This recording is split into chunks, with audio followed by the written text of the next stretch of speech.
ጨቅላ ልጁ ላይ የጉፋን ምልክት ታይታው እነዚህ አምስቱ ምልክቶች ግን አብረው ከታዩ እሱ ጉፋን ሳይሆን አርኤስቪ የሚባለው የኢንፌክሽን ዝርያ ሊሆን ይችላል። አርኤስቪ ደግሞ ምንድን ነው? እናንተ ሐኪሞች መቼ የማታመጡት ጉድ የለም እያላችሁ እንደሆነ አውቃለሁ። አርኤስቪ አዲስ ቫይረስ አይደለም፣ አዲስ ህመምም አይደለም። አርኤስቪ የሚባለው ቫይረስ በተለይ በዌስተርን ካንትሪ ባደጉት ሀገራት በጣም ታዋቂ ነው። ኢቨን ሲዝን አለው። ታዋቂ የሚባልበት ሲዝን አለ፣ የሚመጣበት የሚሄድበት ሲዝን አለው እና እናንተ ወላጆች ስለዚህ ቫይረስ ማወቅ ያለባችሁ ነገሮች በዛሬ ቪዲዮ እናያለን። በተለይ አርኤስቪ የሚያጠቃቸው በጣም የሚወዳቸው ህጻናት አሉ። እነሱ ነግራችኋለሁ፣ ሃይ ሪስክ የሚባሉ ማለት ነው። ከዛ በተጨማሪ ነው ምልክቶቹ ነግራችኋለሁ። መጨረሻ ላይ ደግሞ ስለ አርኤስቪ ስላጋጠመኝ አንድ ገጠመኝ ነግራችኋለሁ። መጨረሻ ላይ ቪዲዮውን እስከ መጨረሻው ተከታተሉት። ለብዙ ወላጆች ያስፈልጋልና እንደተለመደው ላይክ፣ ሼር፣ ኮፒ ሊንክ እንዲሁም ሪፖስት ማድረግ አትርሱ። ሐሳብ አስተያየት ካላችሁ ከታች ኮሜንት ላይ ጻፉልን፣ ጥያቄያችሁን እንመልሳለን።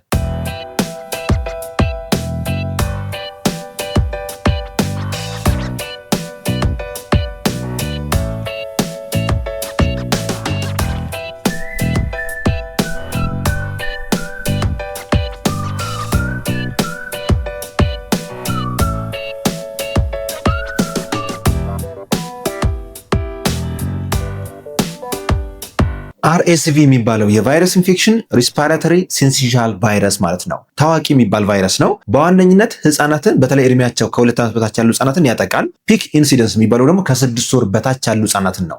ሃይ ሪስክ የሚባሉ ህፃናት አሉ፣ በጣም የሚወዳቸው በጣም የሚያጠቃቸው። አንደኛ ህፃናት በተለይ ደግሞ ከ6 ወር በታች ያሉ ጨቅላ ህፃናት ከሆኑ የበሽታ መከላከላቸው በጣም ዝቅተኛ ስለሆነ በቀላሉ በቫይረስ ሊያዙ ይችላሉ። ሁለተኛ ያለ ጊዜያቸው የተወለዱ ህፃናት ወይም ፕሪተርም ቤቢስ ከሆኑ በቀላሉ ይዛቸዋል። ይህም ኢሚኒቲያቸው ዝቅተኛ ስለሆነ ነው። ሶስተኛ የልብ ክፍተት ወይም የልብ ችግር ካለባቸው ለዚህ ቫይረስ ተጋላጭ ይሆናሉ ህፃናት። አራተኛው ደግሞ የእናት ጡት ወተት ካላገኙ የበሽታ መከላከላቸው በጣም ስለሚወድ በቀላሉ ለዚህ ቫይረስ ተጠቂ ይሆናሉ። በተለይ ዌስተርን ካንትሪ ላይ ሀገራት ላይ አብዛኞቹ ህፃናት በጣሳ ወተት ነው የሚያድጉትና ይህን የቫይረስ መከላከያ ኖርማሊ መገኘት የነበረበት ከእናት ጡት ወተት ነው። የእናት ጡት ወተት በተለይ የመጀመሪያዎቹ 2-3 ቀናት ኮሎስትረም ይባላል። ያ ኮሎስትረም ወይም እንገር የሚባል የወተት አይነት የመጀመሪያው የልጁ ክትባት ነው። ያ ማለት ውስጡ አንቲቦዲዎች አሉ። አንቲቦዲ ማለት ለበሽታ መከላከል አቅም ጠንካራ የሚያደርግልን ኬሚካሎች ማለት ነው። ዋና ስራቸው ደግሞ ቫይረስና ባክቴሪያዎችን መክበብ፣ ከከበቡ በኋላ እንዲሞቱ ማድረግ ወይም ደግሞ ማክሮፌጅ ለሚባሉት የነጭ ደም ሴል ህዋሶች አሳልፎ መስጠትና መግደል ነው ዋና ስራው። እነዚህ አንቲቦዲዎች ከሌሉ ሰውነታችን የበሽታ መከላከል አቅማችን በጣም ሊወርድ ይችላል። ስለዚህ የእናት ጡት ወተት ልጁ አላገኘም ማለት በቀላሉ ለቫይረስ ኢንፌክሽን አርኤስቪን ጨምሮ ሌሎችም የቫይረስ ኢንፌክሽኖች ተጋላጭ ይሆናል ማለት ነው። ስለዚህ እናቶች ሁልጊዜ የእናት ጡት ወተት ቤስት የሚባል ወተት ነው፣ እሱም ምረጡ። በነገራችን ላይ ስለተከለከሉ የጣሳ ወተት አይነቶች በባለፈው አንድ ቪዲዮ ሰርቼላችሁ ነበርና ሙሉ መረጃ ማግኘት ከፈለጋችሁ ወደኋላ ተመልሳችሁ ማየት ትችላላችሁ። እያንዳንዱ የተከለከሉ የፎርሙላ ወተት አይነቶች አሉ። በአፍሪካም በኤዥያም ካንትሪ እንዲሁም በዩሮፕ የተከለከሉ አሉ። እነሱን የጣሳ ወተቶች ከነባሽ ነንበራቸው አስቀምጬላችኋለሁ። እዛ ቪዲዮ ላይ ወደኋላ ተመልሳችሁ እንድትመለከቱት ጋብዛችኋለሁ። ስለዚህ ይህ አርኤስቪ የሚባለው የቫይረስ ኢንፌክሽን በምንድን ነው የሚተላለፈው? አንደኛ መተላለፊያ መንገዱ በቀላሉ በትንፋሽ ሊጋባ ይችላል። አንድ ሰው ሲያስል ሲያስነጥስ በብዙ ሺዎች የሚቆጠሩ ድሮፕሌቶች ይረጫል።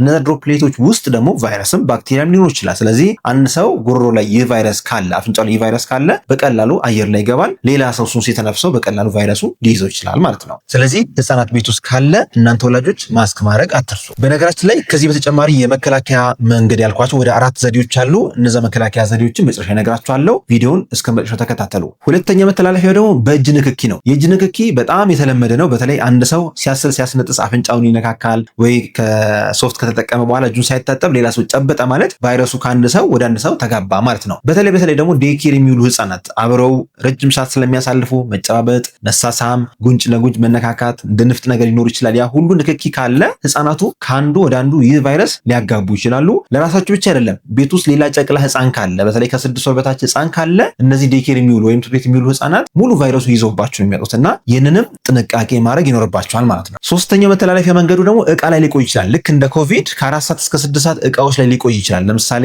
የበር እጀታ ሊሆን ይችላል። ሌሎች እቃዎች በተከታታይ የምንጠቀማቸው ማንኛውም እጀታዎች ላይ ሊቀመጥ ይችላል እና በቀላሉ ቫይረስ ከአንድ ሰው ወደ አንድ ሰው ሊገባ ይችላል ማለት ነው። ክፍት የስራ ቦታ ለካሽርና እንግዳ ተቀባይ ባለሙያዎች ብሩኪድስ ልዩ የጽናትና ታዳጊዎች ክሊኒክ ልምድ ያላቸውን ካሽርና እንግዳ ተቀባይ ባለሙያዎችን አወዳድሮ መቅጠር ይፈልጋል። ብዛት 2 ጾታ ሴት፣ የስራ ልምድ በአገልግሎት ሰጪ ተቋማት በካሽርነት 1 ዓመትና ከዛ በላይ ልምድ ያላት በክሊኒክ ወይም በሆስፒታል የሰራች ቢሆን ይመረጣል። ካሽ ሬጂስተሪ ማሽን በትክክል መጠቀም የምትችል በቂ ክህሎት ያላት፣ የማታ ስራ ወይም የአዳሪነት ስራን ለመስራት ፈቃደኛ የሆነች፣ በአካውንቲንግ ወይም ተያያዥ ትምህርት ዘርፍ ዲፕሎማ ወይም ዲግሪ ያላት፣ ታካሚዎችን በትዕግስትና በፍቅር ማስተናገድ የምትችል፣ የተጣራ ደሞዝ 8000 ብር በተጨማሪ የማታ ስራ ጥቅማጥቅም ዲዩቲ ተጨማሪ ክፍያ ይኖረዋል። የስራ አድራሻ አዲስ አበባ ጦር ኃይሎች አጉስት አካባቢ ነው። የስራ ቦታው ብሩኪድስ ልዩ የህፃናትና ታዳጊዎች ክሊኒክ። አመልካቾች ሲቪያቸውና ፎቶቸውን ከታች ባስቀመጥነው ቴሌግራም ሊንክ ላይ መላክ ይችላሉ። ወይም ቴሌግራም ላይ @ብሩኪድስ ክሊኒክ ብለው እዛ ላይ ሲቪያቸውን አታች ማድረግ ይችላሉ። ወደ ዋና ዋና ምልክቶቹ ከመግባቴ በፊት አንድ ነገር ላስታውሳችሁ። ብሩኪድስ ልዩ የህፃናትና ታዳጊዎች ክሊኒክ 24 ሰዓት ስራ ከጀመረ 1 ዓመት አልፎታል። ምናልባት በዚህ ባተነፋፈስ ችግር ምክንያት ልጆ እየተጨነቀ ከሆነ ህክምና ምርመራ ማግኘት ከፈለጋችሁ ከታች ባሉ 3 ስልኮች ደውላችሁ በአካል መምጣትና ማሳከም ትችላላችሁ። ምርመራውም ህክምናውም በአድቫንስ ላቦራቶሪ በታገዘ መልኩ እየሰጠን እንገኛለን። ስለዚህ ምልክቶቹ ምን ይመስላሉ? ምልክቶቹን በሁለት ከፍለን ማየት እንችላለን። የመጀመሪያው የላይኛው የትንፋሽ ስርዓት ላይ ወይም የላይኛው የትንፋሽ አካል ላይ ኢንፌክሽን ሲያስከስትና የታችኛው የትንፋሽ አካል ላይ ኢንፌክሽን ሲያስከስት ምልክቶች በጣም ይለያያሉ። የመጀመሪያው ከላይኛው ልጀምርላችሁ። ከላይ ማለት ከጉሮሮ በላይ ለምሳሌ የአፍንጫ አካባቢ፣ ከአፍንጫ በስተጀርባ ናዞፋሪንክስ የሚባል አለ፣ ኦሮፋሪንክስ የሚባል አለ። እዚህ አካባቢ ቫይረሱ ከተከማቸ በዋነኝነት ጉፋን ብቻ ነው የሚያሳየው። ለምሳሌ ማሳል፣ ማስነጠስ፣ ከአፍንጫ ፈሳሽ ማብዛት፣ እነዚህ መሳሰሉ ሲምፕል ጉፋን የሚመስል ነገር። ሆኖም ግን ህፃናት በተለይ ከ2 ዓመት በታች ከሆነ እዛ ላይ ብቻ አይገደብም። ወደ ታችኛው የአየር ቧንቧ ከዛም ወደ ሳምባም ሊሄድ ይችላል። ስለዚህ የታችኛው የትንፋሽ ስርዓት ከተጠቃ ምን አይነት ምልክት ያሳያል? አንደኛ ቶሎ ቶሎ መተንፈስ ይኖራቸዋል። ሁለተኛ ማቃሰት፣ ለመተንፈስ መቸገር። ሶስተኛው ደግሞ ደረታቸው ወደ ውስጥ ግብት የማለት ነገር ሊያሳይ ይችላል። በምስሉ ላይ እንደምትመለከቱት ይህ ልጅ ለምሳሌ የመጀመሪያ ቀን እንደ ጉፋን አድርጎ ነው የጀመረው። ይህች እናት በቲክቶክ ላይ የራሷን ሂስትሪ ያካፈለች ሲሆን መጀመሪያ እንደ ጉፋን ይዞት አሁን ግን በዚህ መልኩ ከፍተኛ እርዳታ እየተደረገለት ይገኛል። ስለዚህ ልጃችሁ እዚህ ደረጃ እንዳይደርስ ዋና ዋና መከላከያ ያልኳቸው ነገሮች እነግራችኋለሁ። ከዛ በፊት ደግሞ ሌላው ምልክት ህፃናት ሁልጊዜ ማወቅ ያለባችሁ ደረታቸው ልክ እንደዚህ ልጅ ወደ ውስጥ ስርጉድ የሚል ከሆነ አደጋ አለው። ያ ማለት ልጁ ሳምባው በጣም ተጨናንቋል ማለት ነው። ስለዚህ እንደዚህ ምልክት ካያችሁ በአፋጣኝ ሐኪም ጋር ቀርባችሁ ማሳየት ይኖርባችኋል። በአንድ ወቅት ምን አጋጠመ ይመስላችሁ? ልጁ መጀመሪያ እንደ ጉፋን አድርጎ የጀመረው ከዛ በኋላ ትንፋሹ እየጨመረ ሲሄድ እኔ ወደ ምሰራበት ሆስፒታል ይዘው መጥተው ነበር ወላጆቹና ስናየው የኦክሲጅን መጠኑ ቀንሷል። ልጁ በጣም ለመተንፈስ የሚቸገር ነገር ነበረው። ሆኖም ግን እንደ ንፍጥ ነገር ስላለው ወላጆቹ ሙሉ ለሙሉ ያመኑት ሲምፕል ጉፋን እንደሆነ በቃ ይሄ ጉፋን ነው፣ ምንም ህክምና ያስፈልገውም ሽሮፕ ብቻ ሰጣችሁን እንሂድ እያሉ ነበር። ሆኖም ግን እኛ ስነግራቸው የነበረው ኦክሲጅኑ ቀንሷል፣ ደረት ወደ ውስጥ እየገባ ነውና ህክምና ይፈልጋል አልናቸው። በፍጹም ሊቀበሉ አልቻሉ። ከዛ በሁለተኛ ቀን ግን ሲመለሱ ልጁ በጣም ከፍተኛ የሆነ የሳምባ መጨናነቅ ወይም ኒሞኒያ ደረጃ ደርሶ ነበረ። በዛ ምክንያት ልጁ ከ7 ቀን በላይ ሆስፒታል ውስጥ ቆይቶ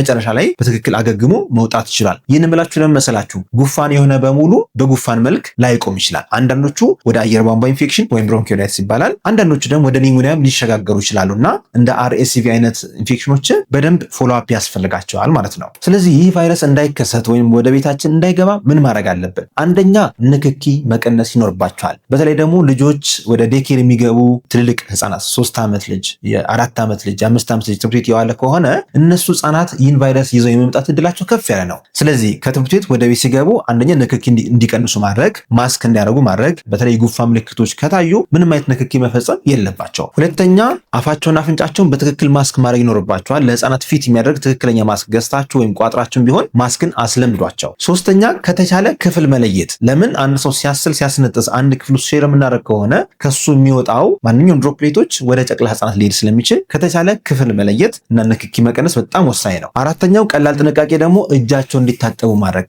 ህፃናት ትምህርት ቤት ውለው ሲመለሱ እጃቸውን መታጠብ ይኖርባቸዋል። ወይም ደግሞ አዋቂም ሆነ ህፃናት ቤት ውስጥ የሚያስነጥስ ሰው ካለ እጁን ቶሎ ቶሎ መታጠብ ይኖርበታል። ለምን ሲያስል ሲያስነጥስ አፉ መነካካቱ አይቀርምና ያ በቀላሉ ሊጋባ ይችላል። ያን ጥንቃቄ ማድረግ ይኖርባቸዋል። ስለዚህ እነዚህን አራቱን የመከላከያ ዘዴዎች ሁላችሁ መጠቀም ይኖርባቸዋል። ሌላው የምነግራቸው አምስተኛው መከላከያ ዘዴ ደግሞ ክትባት ነው። በተለይ ሀገር ውስጥ እኛ ሀገር ኢትዮጵያ ውስጥ እንኳን ብዙም የለም። በውጭ ሀገር ግን ትልልቅ ክትባቶች አሉ። የመጀመሪያው ክትባት ለምሳሌ ነርሲቩማፕ ይባላል። በጣም ታዋቂ አዲስ የመጣ ክትባት ነው። ሲንግል ዶዝ ብቻ ከ6 ወር እስከ 1 ዓመት ጥሩ ፕሮቴክሽን ይሰጣቸዋል ህፃናትን። ሆኖም ግን ሲዝኑ በመጣ ቁጥር ለምሳሌ የዛሬ ዓመት አሁን ዘንድሮ የተከተበ ልጅ የሚቀጥለው ዓመትም መከተብ ይኖርበት ይችላል። በየሲዝኑ ልክ የአርኤስቪ ሲዝን ሲመጣ ክትባቱ ያስፈልጋቸዋል። አንዴ ከተከተቡ እስከ 6 ወር ጥሩ ሆነው ይህን የቫይረስ ኢንፌክሽን የመከላከል እድል አላቸው። በእርግጥ ብዙ ሰዎች አሁን ክትባትን ከኦቲዝም ጋር ስላገናኙት ብዙ ሰዎች እሺ ብሎ እየተከተበ አይደለም። ግን ይሄኛው ክትባት በጣም ሴፍ የሆነ አርኤስቪን በደንብ መከላከል የምንችለው ስለሆነ በውጭ የምትኖሩ ሰዎች ካላችሁ ክትባቱን እንድትወስዱ እመክራችኋለሁ። ስለዚህ እነዚህ ሁሉ ጥንቃቄዎች አድርገን ልጁ ላይ